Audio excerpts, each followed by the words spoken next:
प्रेरणा आधार DBT का app आपको Google play store पे मिलेगा। सारे टीचर्स हमारे पहले से भी यूज कर रहे हैं, उन्होंने स्टूडेंट एनरोलमेंट का काम भी ऐप के माध्यम से किया था। तो गूगल प्ले स्टोर पे जाके प्रेरणा आधार डीबीटी नाम से सर्च करेंगे तो आपको वो ऐप मिलेगा, जिसमें आपको उसको इंस्टॉल करना है। इंस्टॉल करने के बाद उसको आपके स्क्रीन पे एक आइकन दिखेगा प्रेरणा डीबीटी करके, उसको आप ओपन करेंगे तो आपको यहाँ पे दिखेगा प्लीज सेलेक्ट योर डिस्ट्रिक्ट। आप जिस डिस्ट्रिक्ट में कार्यरत हैं वो डिस्ट्रिक्ट आपको चूज करना है, चुनना है।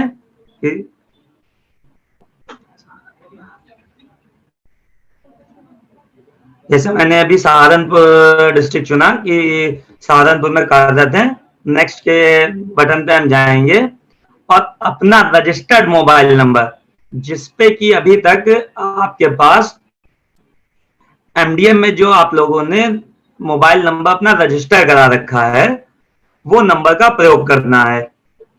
जिन अध्यापक का मोबाइल नंबर हो सकता है अभी रजिस्टर्ड ना हो, तो वो अपने खंड शिक्षा अधिकारी से संपर्क करके उसको रजिस्टर भी करा सकते हैं। और हमने उसको पोर्टल पे भी, इस ऐप पे भी ऑप्शन दे दिया है कि अगर आपके यहाँ किसी एक अध्यापक का मोबाइल नंबर रजिस्टर्ड है तो बाकी अपने उसके यहाँ अगर 4 अध्यापक कार्यरत हैं तो उनका मोबाइल नंबर भी ऐप के माध्यम से रजिस्टर कर सकते हैं। अब आपको अपना रजिस्टर्ड मोबाइल नंबर एंटर करना है।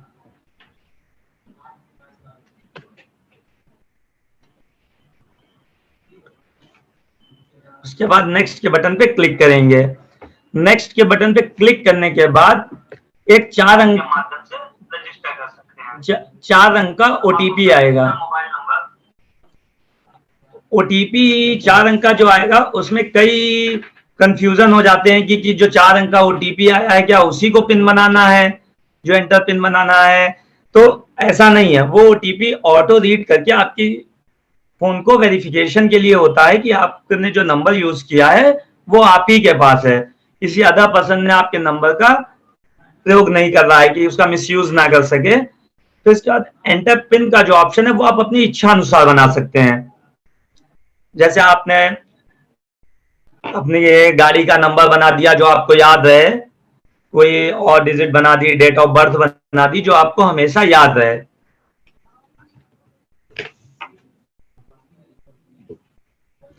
उसके बाद आपको रजिस्टर कर देंगे, ये नंबर आपका रजिस्टर्ड हो गया।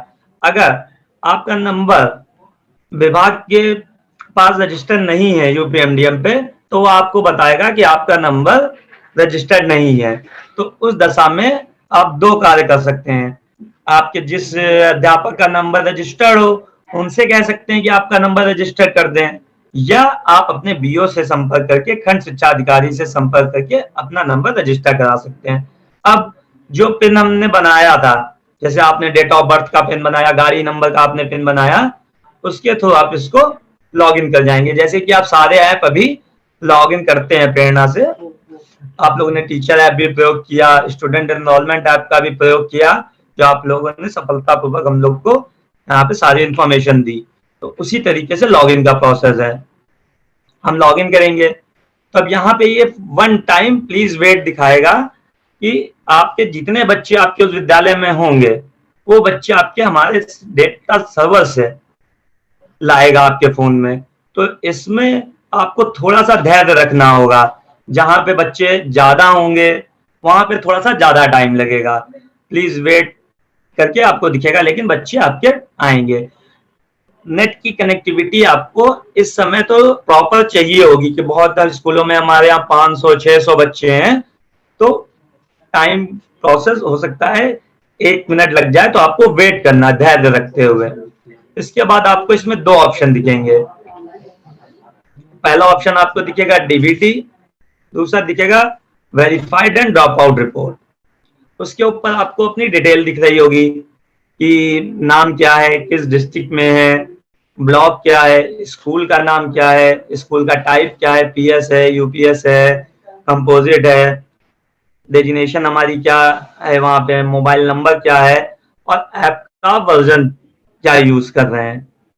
हो सकता है आप लोग अभी भी बहुत लोग स्टूडेंट एनरोलमेंट वाला यूज कर रहे हो, तो इससे आप जान सकते हैं कि ऐप का वर्जन हम क्या प्रयोग कर रहे हैं। हम डीबीटी के आइकन पे क्लिक करेंगे जब भी हमको अब इस पे कार्य करना है आगे की हमें जो प्रक्रिया करनी है, तो हम डीबीटी के ऑप्शन पे क्लिक करेंगे तो आपको यहाँ पे एक विंडो दिखेगी टीचर इंफॉर्मेशन की। अब इसमें आपके विद्यालय में जितने भी टीचर एमडीएम पे दर्ज होंगे, जो इस पे अभी आप लोग को आईवीआर कॉल भी आती है, वो आपको यहाँ पे प्रदर्शित होंगे। आपको लगता है कि पिछले 1 साल से लॉकडाउन रहा, चीजें एमडीएम की नहीं चली, तो बहुत सी चीजें हो सकता है अपडेट ना हो। तो आपको लगता है कि जैसे कि विकास कुमार जी हैं, वो अब चले गए हैं, हमारे यहाँ से स्थानांतरण हो गया है, या कि किसी कारण से वो विद्यालय उन्होंने छोड़ दिया है, तो आप इसमें रिमूव कर सकते हैं उनको। रिमूव करने के पहले अगर धोखे से आपसे पता चला किसी गलती से कारणवश उस पर टच हो गया, तो उससे पहले वो आपसे पूछेगा क्या आप इसको हटाना चाहते हैं। आप अगर कहेंगे नहीं नहीं हटाना चाहते हैं, तो आपका वो उसी स्थिति में पुनः आपको वापस दिखेगा। लेकिन आप कहते हैं नहीं, इनको हटाना चाहते हैं, ये अब हमारे विद्यालय में नहीं है, जैसे ही हम इसको हाँ के बटन पे क्लिक करेंगे, बटन प्रेस करेंगे, दाबेंगे, तो ये हमारे सिस्टम में सूचना मिल जाएगी कि आप इनको अपने इस विद्यालय से हटाना चाहते हैं। और हमारे कॉल सेंटर के माध्यम से इसका कंफर्मेशन ले लिया जाएगा इनसे कि क्या आप इस विद्यालय में नहीं है, तो उनको हटा दिया जाएगा, और जिस विद्यालय में वो होंगे उनको उस विद्यालय में कॉल सेंटर के माध्यम से रजिस्टर्ड हम कर सकते हैं। तो आप रिमूव पे हम जैसे क्लिक करते हैं और हाँ पे ने क्लिक किया, तो ये रीजन पूछेगा कि रिटायरमेंट हो गए, ट्रांसफर हो गया, हो सकता है किसी कारण से उनकी डेथ भी हो गई हो, या किसी कार्रवाई के कारण सस्पेंड चल रहे हो। तो अभी 4 कारण से आप इनमें हटा सकते हैं। जैसे अभी हमने इनको रिटायरमेंट का ऑप्शन चुना और रिमूव रीजन पे क्लिक कर दिया, तो अब हमारे इसमें विद्यालय में 2 अध्यापक बचे हैं। अब ये हमें पता है कि हमारे यहाँ 2 ही अध्यापक हैं वर्तमान में, और हो सकता है किसी विद्यालय में 3 हो, लेकिन हमारे यहाँ 2 ही प्रदर्शित हो रहे हैं, तो आप इसमें एक अध्यापक को जोड़ सकते हैं। और ये प्रक्रिया इसलिए रखी गई कि बहुत से विद्यालय में हो सकता है बच्चों का काउंट ज्यादा हो, 300, 400, 500 के आसपास हो, तो हम उसको क्लास वाइज डिस्ट्रीब्यूट कर सकते हैं, जिससे कि काम आसानी से और बिना लोड के एक आदमी के ऊपर बर्डन के हो सके। अब इसको हम एक ऐड करके आपको दिखा देते हैं किस पद पे हैं वो। असिस्टेंट टीचर है, शिक्षा मित्र है, या उनको एडिशनल चार्ज मिला हुआ है हेडमास्टर का, या एडिशनल चार्ज मिला हुआ है असिस्टेंट टीचर का, या इंचार्ज हैं, अनुदेशक हैं।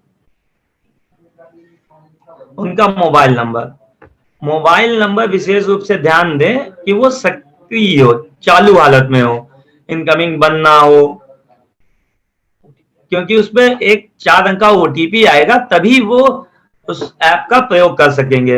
होता क्या हम लोग यूज करते हैं, कभी कभी ध्यान नहीं रहता है, 2 सिम होने के कारण एक नंबर हमारा बंद हो जाता है, उस पर ओटीपी नहीं आती है। तो ये थोड़ा सा ध्यान रखेंगे कि नंबर वही यहाँ पे एंटर करें जो कि वर्तमान में चालू स्थिति में हो।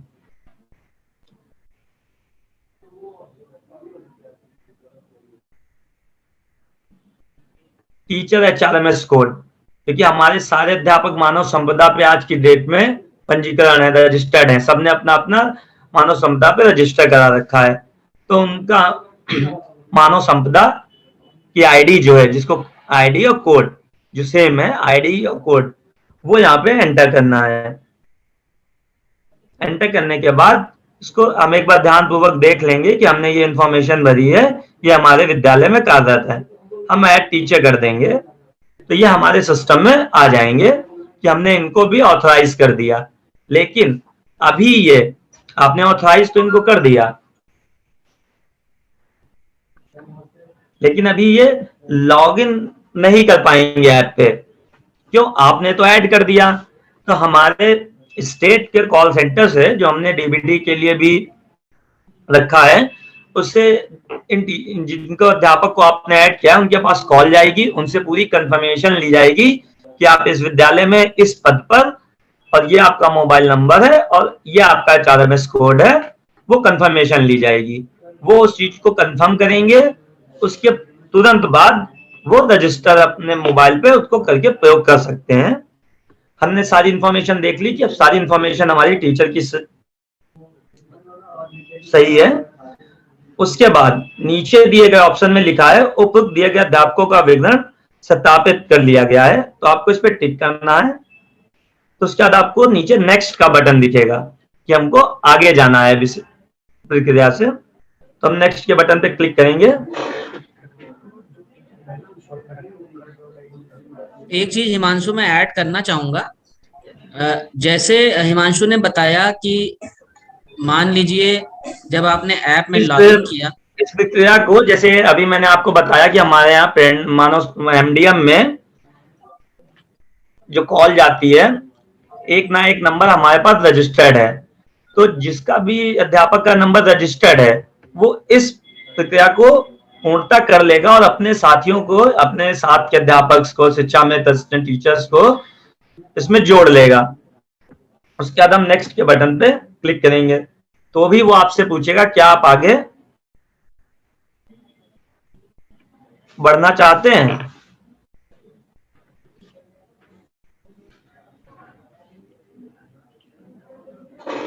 कर रहे हैं, बड़ा ध्यान पूर्वक हमको करना है, जिससे कि ऐसा ना हो हम किसी ऐसे पर्सन का नंबर जोड़ दे जो आपके स्कूल का मिसयूज कर ले। इसीलिए हम इसको कॉल सेंटर की प्रक्रिया पे रखा है कि हो सकता है आप अभी तुरंत ऐड करें और तुरंत उसका प्रयोग करने लगे, फिर ये हो कि नहीं हमने तो इनका ऐड कर दिया और ये लॉगिन नहीं कर पा रहे हैं हमारे साथी। तो इसलिए इसका विशेष ध्यान रखना है कि वो लॉगिन तभी कर पाएंगे जब एक बार उनके पास कॉल सेंटर के माध्यम से कॉल जाके कंफर्मेशन हम कर लेंगे कि आपने जो जिनको ऐड किया है वो पूर्णतः सही है।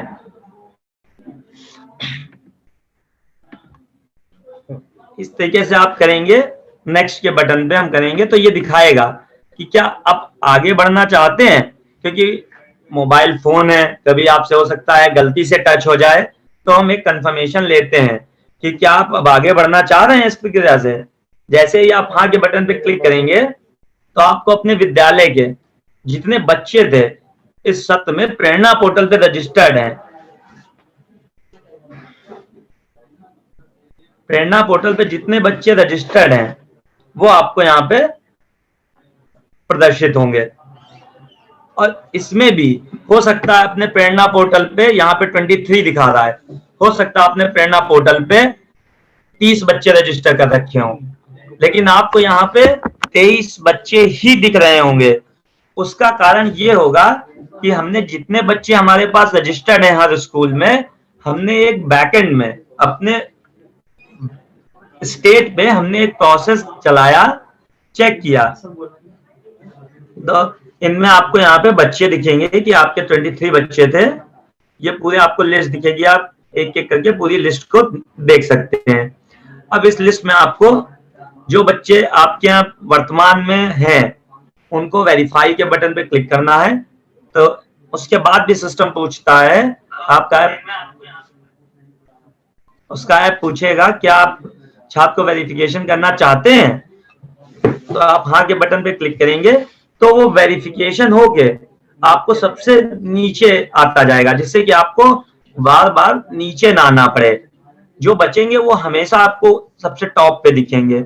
अगर आप किसी बच्चे को लगता है कि ये बच्चा पहले हमारे यहाँ भी इसी सत्र में विद्यालय में था, लेकिन किसी कारण से वो बच्चा ड्रॉप आउट हो गया, विद्यालय छोड़ के चला गया, तो उसको हम ड्रॉप आउट पे मार्क करेंगे।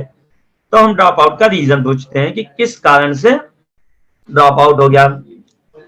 उसके कई कारण हो सकते हैं, विद्यालय में दूर होने के कारण, पढ़ाई में कठिनाई के कारण, परिवार घुमंतु होने के कारण, कई कारण हो सकते हैं। जिस कारण से वो बच्चा विद्यालय छोड़ के गया है उसमें उसका सेलेक्ट करना है। जैसे हमने ये किया कि ईंट भट्टों पे काम करने के कारण ये विद्यालय कुछ हमारा विद्यालय छोड़ के अपने हो सकता है होम जनपद में चले गए हों, तो आप इसको ड्रॉप आउट कर देंगे तो ये ड्रॉप आउट में मार्क हो जाएगा। इसी तरीके से आप जब तक सारे बच्चों को एक बार वेरीफाई नहीं कर देंगे आप सिस्टम में आगे नहीं जा पाएंगे। जैसे जैसे देखिए हम वेरीफाई करते जा रहे हैं वो बच्चे नीचे आपको दिखते जा रहे हैं। ये सब काम आपको सिर्फ एक बार करना है, वन टाइम प्रोसेस है आपका, सिर्फ एक बार।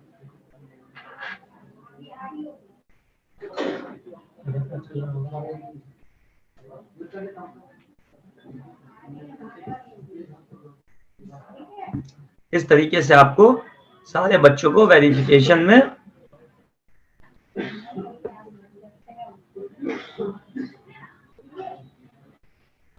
यहाँ पे आपको ऊपर काउंट भी दिखाएगा कि 23 थे, बाकी हमने वेरीफाई कर दिया 21, एक ड्रॉप आउट कर दिया।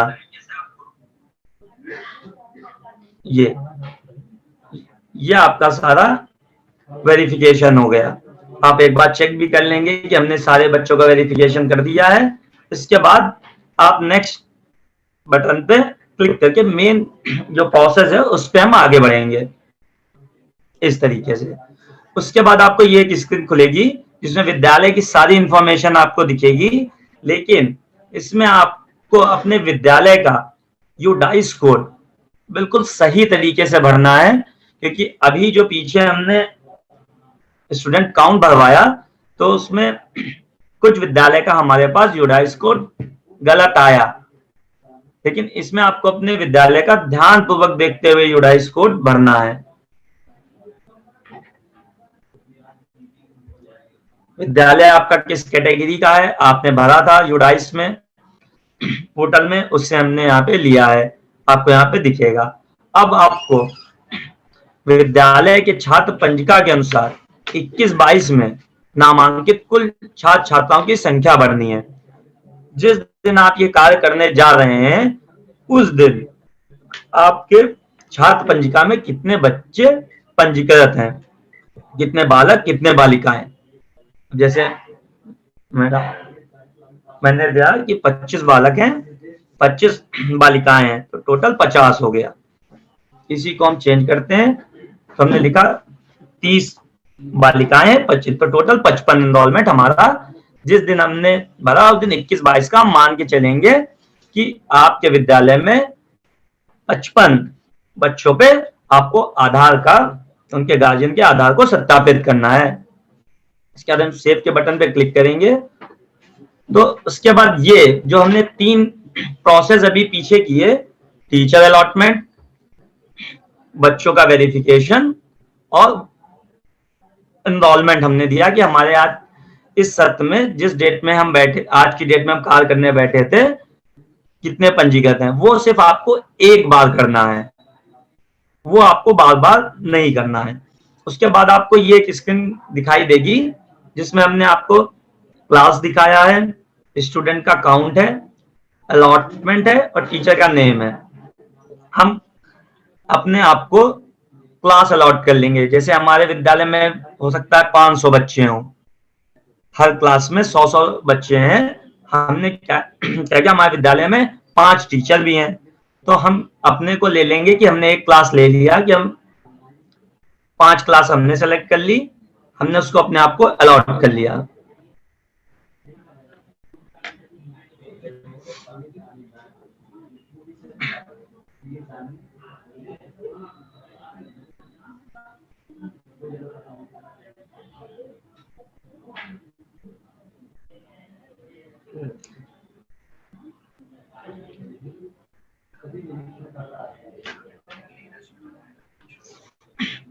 ये हम इसको अलॉट करेंगे और ये डेटा हमारे सिस्टम पे तुरंत रिफ्लेक्ट करेगा कि जिससे कि कोई आपका दूसरा अध्यापक ऐप को लॉगिन करेगा तो उनको उस क्लास का बच्चा प्रदर्शित ना हो।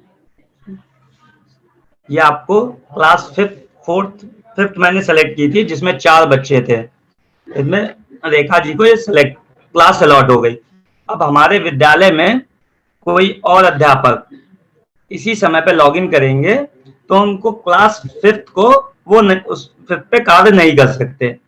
ये इसलिए किया गया कि हम सेम टाइम पे हमने भी लॉगिन कर लिया, 5th क्लास ले ली, और ऐसा ना हो कि जो हमारे विद्यालय में दूसरे अध्यापक हैं वो भी उस क्लास को सेम प्रोसेस में ले लें, तो हम 5th क्लास का हम भी कार्य कर दें, 5th क्लास का वो भी कार्य कर दें।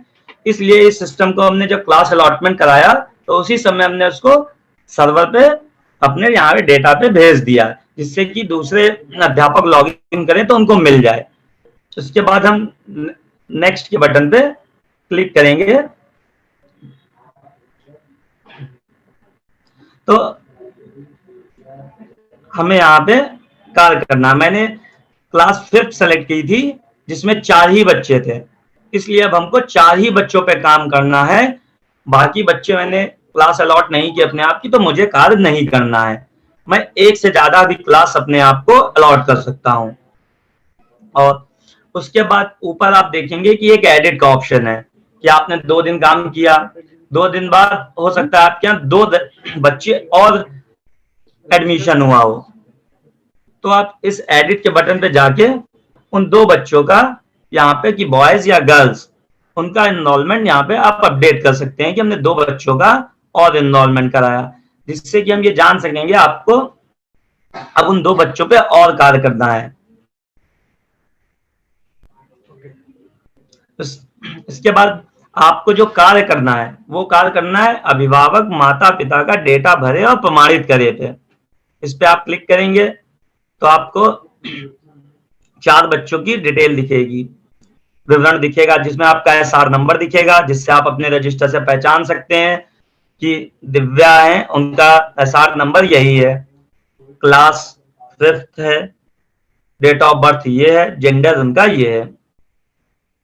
उसके बाद विवरण भरे का एक आपको आगे बटन दिख रहा होगा, विवरण भरे पे आप क्लिक करेंगे तो आपको उनकी पूरी डिटेल खुलेगी जो आपने प्रेरणा पोर्टल पे दर्ज कर रखी है कि दिव्या है, डेट ऑफ बर्थ है, जेंडर है, क्लास है। इसमें आपको उनका एड्रेस भरना है, जिससे कि विलेज और पोस्ट मिलाते हुए आपको एड्रेस इसमें फिल करना है, भरना है। उसके बाद अभी हम ये मान के चलते हैं कि जिस ब्लॉक में आपका विद्यालय है तो बच्चा भी उसी ब्लॉक का होगा, लेकिन अगर किसी कारणवश हो सकता है आपका विद्यालय इस ब्लॉक में पड़ता हो, बच्चा किसी और ब्लॉक का है, तो आप उसके एड्रेस में चेंज कर सकते हैं। आपको सारे ब्लॉक आप जिले के दिखेंगे। अगर आपको हो सकता है किसी कारणवश से जिला ही दूसरा हो उस बच्चे का, कि वो सहारनपुर में तो आप रह रहा है लेकिन हो सकता है किसी बगल जिले का हो, तो आप उसका जिला भी चेंज कर सकते हैं। आपको यहाँ पे सारे जिले भी दिखेंगे कि जो भी जितने जिले हैं हमारे उत्तर प्रदेश में, आपको सारे जिले भी यहाँ पे प्रदर्शित होंगे, तो आप उनका जिला भी चेंज कर सकते हैं। ये हमने ऑटोमेटिक उठा के आपको दे दिया कि अधिकांश बच्चे उसी ब्लॉक के होंगे। इसके बाद आप लोगों ने प्रेरणा पोर्टल में जिन बच्चों का मार्किंग कर रखी है कि वो राशन कार्ड में किस कैटेगरी के, एपीएल, बीपीएल, अंत्योदय, और हमने इसमें एक ऑप्शन और रख दिया नन ऑफ दीज।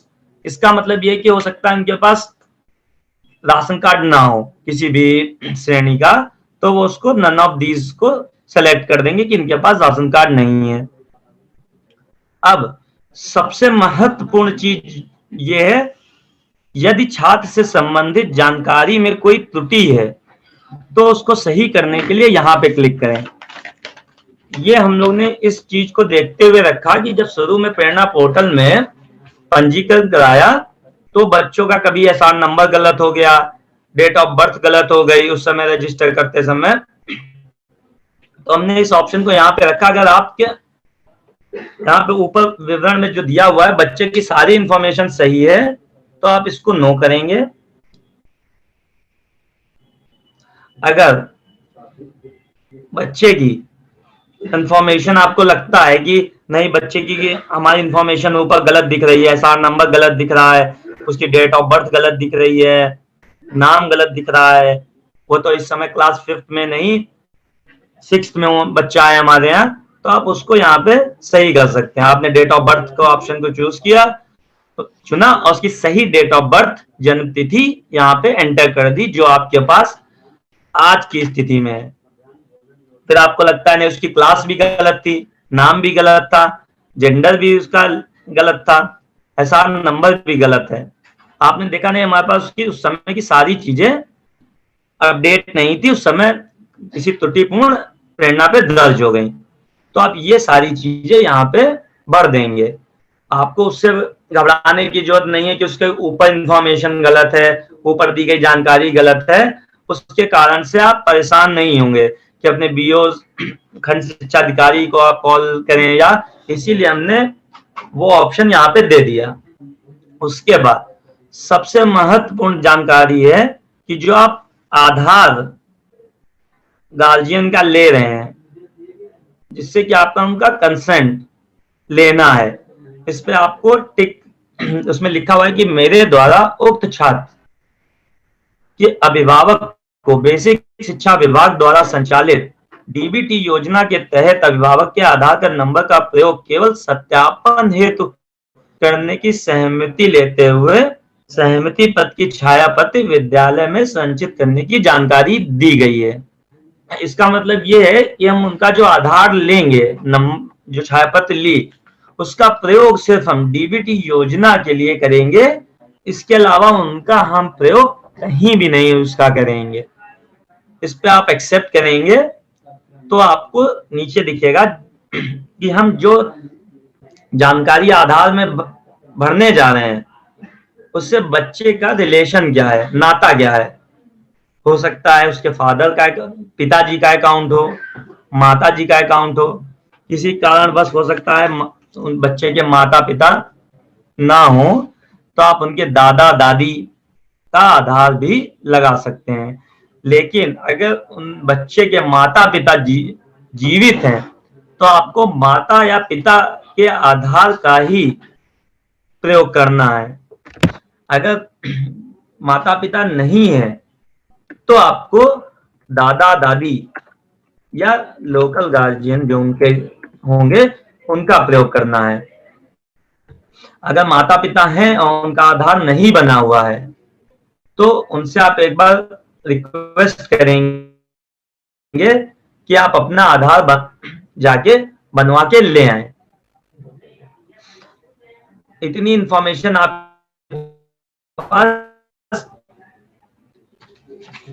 आधार में होनी चाहिए, और जो आधार की कॉपी आप ले रहे हैं उनसे, उससे उनका कंसर्न लेते हुए कि हम यह आधार आपका सिर्फ डीबीटी योजना के लिए प्रयोग करेंगे, इसकी एक छाया प्रति विद्यालय में एक फाइल बना के अवश्य रखें। ठीक है, इस तरीके की आपके सारी जानकारी भरते हुए आगे बढ़ना है।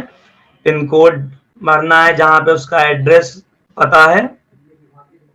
जानकारी में मैंने आपको दिखाया अगर कोई जानकारी बच्चे में त्रुटि है तो उसको आपको यस पे करते हुए जो भी त्रुटि है उस पर मार्क करते हुए उस त्रुटि को यहाँ पे भरना है, जिससे कि सिस्टम उस त्रुटि को ऑटोमेटिक सही कर देगा।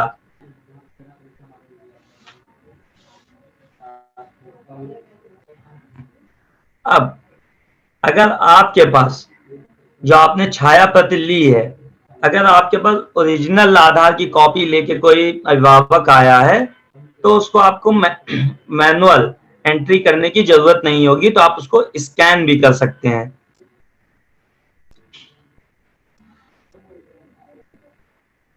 इस तरीके से स्कैन करेंगे तो एक कैमरा खुलेगा जिसमें कि हम आधार के क्यूआर कोड को स्कैन करेंगे तो वो सारी आधार की इंफॉर्मेशन, जिसमें आधार नंबर, गार्जियन का नाम जो आधार में लिखा होगा, अभिभावक का नाम, उसका जेंडर यानी कि मेल है फीमेल है, वो अपने आप सिस्टम आधार से उठा लेगा।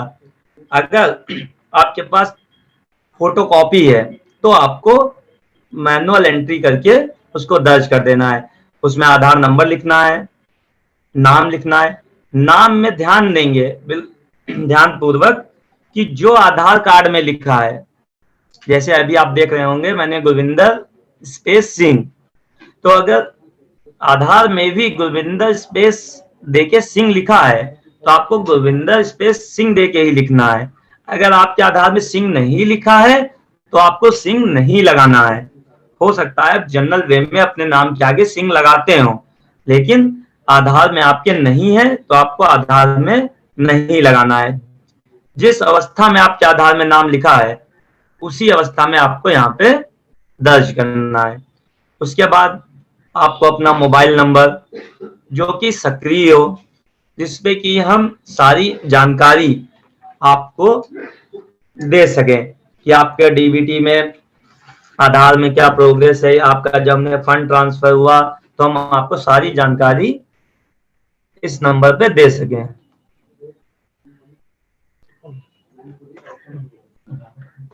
और अपने आपको जो नंबर दर्ज करना है वो अभिभावक का ही नंबर दर्ज करें, क्योंकि पीछे ये होता है कि हमारे पास किसी पड़ोसी का नंबर दर्ज कर दिया है तो आप अपने उसकी जानकारी नहीं जान पाएंगे कि कोई भी अगर आपको विभाग के द्वारा जानकारी दी जाएगी कि आपका जो खाते में पैसा गया है वो सब आप नहीं जान पाएंगे। इसलिए सुनिश्चित कर लें कि नंबर वही दें जो चल रहा हो वर्तमान में।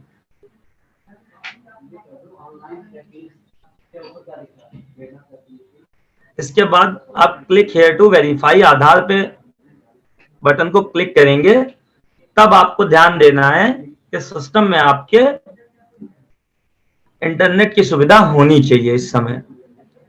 क्यों? क्योंकि ये आधार के बात करता है कि जो आपने आधार नंबर नाम डाला है वो सही है या गलत है। गलत होगा तो आपको पुनः चांस, एक बार प्रयास का मौका देगा, फिर आप करेंगे तो फिर मौका देगा, लेकिन आपको ध्यान पूर्वक देख लेना है कि सही है। अगर सही है तो एक बार में ही आपका आधार वेरिफिकेशन कर देगा। जैसे मैंने क्लिक हियर टू वेरिफिकेशन किया, इसमें भी हम एक बार पूछते हैं कि आपने ये आधार नंबर डाला है, ये गार्जियन नेम है, ये जेंडर है, ये आपका मोबाइल नंबर है। अगर इसमें भी लगता है आपको नहीं गलती से गलत हो गया है तो आप इसको पुनः कैंसिल कर सकते हैं और यहाँ पे चेंज कर सकते हैं। लेकिन आपको लगता है नहीं सही है तो आप प्रोसेस के उस पर क्लिक करेंगे, ये आपको तुरंत आपको वहीं पे बताएगा कि आपका सफलतापूर्वक प्रमाणित हो गया। आपका यहाँ पे आपका जो आपने आधार दिया था वो सफलतापूर्वक प्रमाणित हो चुका है। अब नीचे आपकी बैंक इंफॉर्मेशन है। बैंक इंफॉर्मेशन इसलिए है कि जो आप आधार दे रहे हैं तो आप वही खाता संख्या नीचे दें जिसमें आपका आधार लिंक हो, यानी कि आप आधार बैंक में दे आए हो। कि जब बीच में आपने बैंक गए, मैनेजर ने आपके या वहां पे जो भी कर्मचारी थे उन्होंने कहा कि आप अपना आधार यहाँ पे आके जमा कर दीजिए, तो आप उसी बैंक का खाता यहाँ पे दीजिए जिसमें उनका आधार लगा हो। ये एक बार सुनिश्चित कर लें। आईएफएससी कोड है, जैसा कि आपने लास्ट स्क्रीन शेयरिंग तक देखा था कि हमने आईएफएससी कोड भरा था, तो उस आईएफएससी कोड वाले प्रोसीजर में आपको सिर्फ बैंक अकाउंट का, जो कि अभिभावक की बैंक खाता पासबुक में आईएफएससी कोड मेंशन्ड होता है, उसी को देखते हुए वहां पर जब भरेंगे तो बैंक की शाखा का नाम और बैंक का पता दोनों ही वो अपने आप उठा लेता है। उसके बाद जिस भी बैंक का आप अकाउंट नंबर भर रहे हैं, यहाँ से वो ऑलरेडी उसमें दिया गया है। जैसे कि अगर आप इलाहाबाद बैंक का भर रहे हैं तो 11 डिजिट का अकाउंट नंबर होता है, तो वो उसमें अपने आप वो सिर्फ 11 ही डिजिट लेता है। तो बहुत ही ध्यानपूर्वक जो भी अभिभावक के बैंक खाता पासबुक में आपको अकाउंट नंबर दिख रहा है उसको भरे। अकाउंट नंबर आपसे 2 बार पूछा जाता है, ध्यान रहे कि दोनों बार आप सही अकाउंट नंबर भरेंगे तभी वो मैच करेगा। उसके बाद आपको सेव एंड अपडेट का बटन जो होता है उसको दबा के उसको फॉर्म को सेव कर देना है। आप जब फॉर्म को सेव कर देंगे तो आप वापस से इसी स्क्रीन पे पहुंच जाएंगे जो कि अभी आपको दिखाई दे रही है। आपको आप ये ऊपर जो अभिभावक माता पिता का डेटा भरे और प्रमाणित करेगा ऑप्शन दिख रहा है, इस पे आप जब चेक करेंगे तो देखिए जिस बच्चे का अभी हमने सारा विवरण भरा है, जिसके अभिभावक का हमने आधार कार्ड का सत्यापन किया था, उनके बैंक अकाउंट का अभी इन्फॉर्मेशन ली थी, उसके आगे आप विवरण भरे की जगह प्रमाणित करें आ रहा है लिखकर। जब आप प्रमाणित करें पे क्लिक करेंगे तो आप प्रमाणित करें पे जब क्लिक करेंगे तो ये आप उसको फाइनली बीओ के लेवल पे आप उसको भेज रहे हैं। जैसे मैं यहाँ पर प्रमाणित करे पे क्लिक करूंगा तो देखिए जो इन्फॉर्मेशन आ रही थी उस छात्र की वो यहाँ दिखने लगेगी। आपको प्रोसीड के बटन पे क्लिक करना होगा। जैसे ही आप प्रोसीड के बटन पे क्लिक करेंगे आप देख सकते हैं कि यहाँ पे प्रमाणित छात्र मतलब जितने बच्चों का शिक्षक द्वारा प्रमाणीकरण हो जाएगा उनका काउंट यहाँ पे आ जाएगा। अब यहाँ पे देखिए ऊपर 3 बच्चों का काउंट हमारे पास हो गया है 4 की जगह पे, और 1 काउंट प्रमाणित छात्रों में आ जाएगा। तो जैसे जैसे आप अपने नामांकित छात्रों का प्रमाणीकरण करते जाएंगे वो छात्र आपके प्रमाणित छात्रों में दिखने लगेंगे। मैं जैसे प्रमाणित छात्र का अभी आपको रिपोर्ट खोल के दिखाऊंगा तो देखिए इसमें आपको प्रमाणित छात्र में जो जिस बच्चे का हमने अभी आधार गार्जियन का आधार का सत्यापन किया था वो यहाँ पे दिखने लगेगा। जब ये डेटा आपका सिंक हो जाएगा तब ये आपको यहाँ बीओ में भेजे गए प्रमाणित छात्रों में दिखने लगेगा। ये डेटा हर 1 घंटे में सिंक होता है। आपको अपने द्वारा किए गए सारे ही सत्यापन प्रमाणित छात्र में दिखने रहेंगे। 1 घंटे बाद आपको यहाँ पे सारे बच्चे जिन तक आपने प्रमाणीकरण कर दिया वो यहाँ पे दिखने लगेंगे। आपको जैसे अगर इन्फॉर्मेशन उनकी प्रिंट करनी है जिनका आपने प्रमाणीकरण कर लिया है तो आप यहाँ इस बच्चे के आगे दिए गए एरो पे क्लिक करेंगे। इसमें उसकी सारी इंफॉर्मेशन जो आपने भरी थी पूरा फॉर्म एज इट इज आपको यहाँ पे दिखने लगेगा, जिसमें आपने जो उसका पिन कोड भरा था, क्लास भरी थी, गार्जियन नेम भरा था, गार्जियन का मोबाइल नंबर, उसका अकाउंट नंबर, उसका ब्रांच नेम, सब कुछ यहाँ पे आपको यहाँ पे प्रोवाइड करता है। इसको आप प्रिंट कर सकते हैं यहाँ पे या पीडीएफ भी बना सकते हैं। इसको आप आगे व्हाट्सएप पे भी फॉरवर्ड करा जा सकता है। इसके अलावा इस डैशबोर्ड में आपको 2-3 रिपोर्ट्स और दिखाई देती हैं।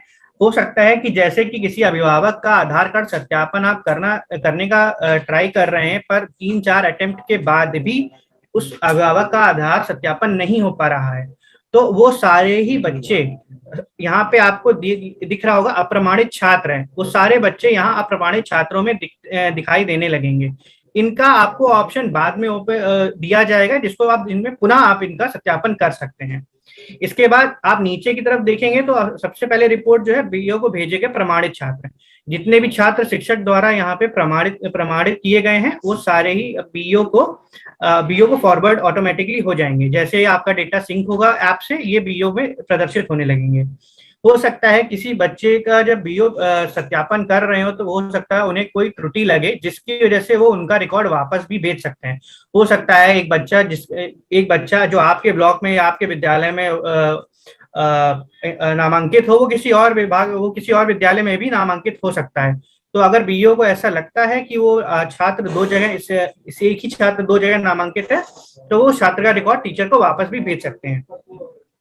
इसके बाद सबसे नीचे आपको पीएफएमएस द्वारा वापस भेजे गए कुछ छात्र जैसे कुछ रिकॉर्ड्स वापस भेजे जाएंगे। हो सकता है किसी अभिभावक का जो खाता है वो आधार से सीडेड नहीं होगा तो जब हम बीएसए द्वारा आपका बच्चे का जो खाता की संख्या है वो डाली जाएगी पीएफएमएस पोर्टल पे तो वो प्रदर्शित कर देता है कि ये खाता आधार से सीडेड है कि नहीं है।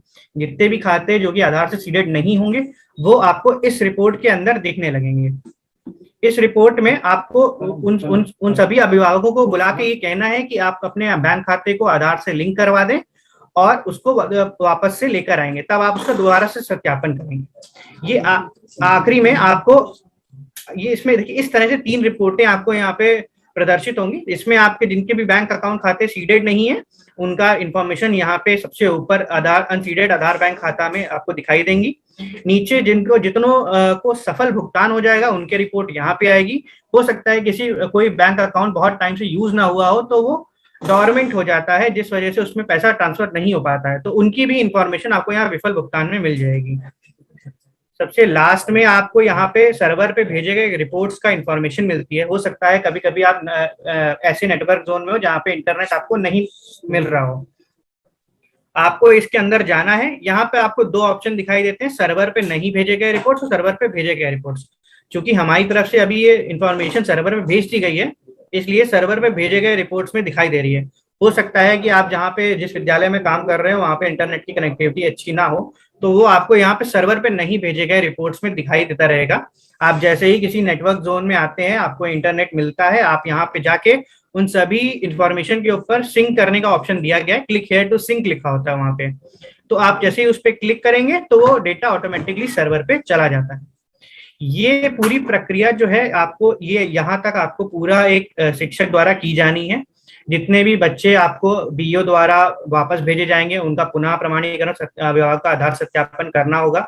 जितने भी आपके अभिभावकों के रिकॉर्ड्स पीएफएमएस से लौट के आएंगे जिसमें आधार सीडिंग नहीं होगी, उतने अभिभावकों को आपको बुला के उनको ये इन्फॉर्मेशन देनी होगी कि आपका बैंक खाता आधार से लिंक्ड नहीं है। इसको जाके जो आपकी नजदीकी शाखा है उस बैंक की, वहां जाके इसको लिंक करवा लें और वापस आके आपको वो इन्फॉर्मेशन और अपना आधार और बैंक खाते की पासबुक देके उसका सत्यापन करवा लें। डीबीटी ऐप में फिलहाल इतना ही जरूरी है जो बहुत ही ध्यानपूर्वक किया जाना है।